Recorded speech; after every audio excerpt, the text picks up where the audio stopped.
ano ang balak po ng inyong grupo? Will you intervene in this case, ma'am? Kailangan proper party ka, para mag-intervene. Mhm. Titingnan muna namin kung Mhm. anong eksena namin dito at saka yun nga medyo tingin namin wala na rin namang habol, Mm.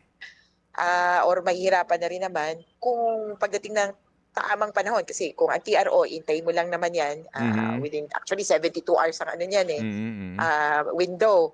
Kung papunta na sa merits of the case, baka mag-intervene kami. Pero sa ngayon ang inaasikaso namin ay ang pag-aayos ng dokumento parang sa entry of appearance o yung pagrerehistro ng mga biktima sa eventual trial. Kasi kapag pagpasok ni Duterte sa korte, ang itsurahan na nito, it's no longer a situation. That's what we call it now. The situation in the Philippines. Now it becomes a case, kaso na. Mhm. Hmm. Office of the Prosecutor versus Rodrigo Roa Duterte. Okey. Dito po ba ma'am sa pagharap niya doon sa lower court, kung yung pong gagawin pong proseso ng mga tatanggap sa kanya doon 'no, para matanong kung tama ba ang pinagdaanan pong proseso sa kaniyang lipad roon, sino po ang tatayong abogado ng presidente? Meron bang ano do'n, parang public attorney's office na gaganap na magiging abogado ng dating pangulo to question the legality of the arrest?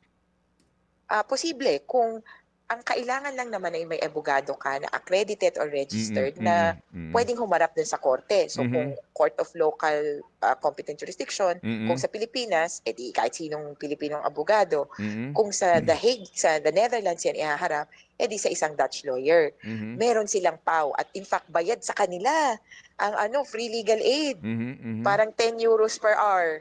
May mhm, alam kaming kaibigan pero baka ayaw naman niyang may referral ako. mhm. Sa ICC naman meron ding parang PAW, so Office of Okey. the Public Counsel for Defense. Mhm, Puwede opo. siyang manghingi ng tulong sa Hmm. inisyal na, Mhm, "Uy, mm, tulungan niyo ako." At ako tingin ko ibahin natin ang itsurahan na hindi sila yung tipong, ah, okey lang, normal lang na trabaho. Ito zealous talaga sa kanilang trabaho at adhikain na maproteksyonan ang karapatan ng mga defense victims. Gano'n mhm. ang pinanghahawakan nila.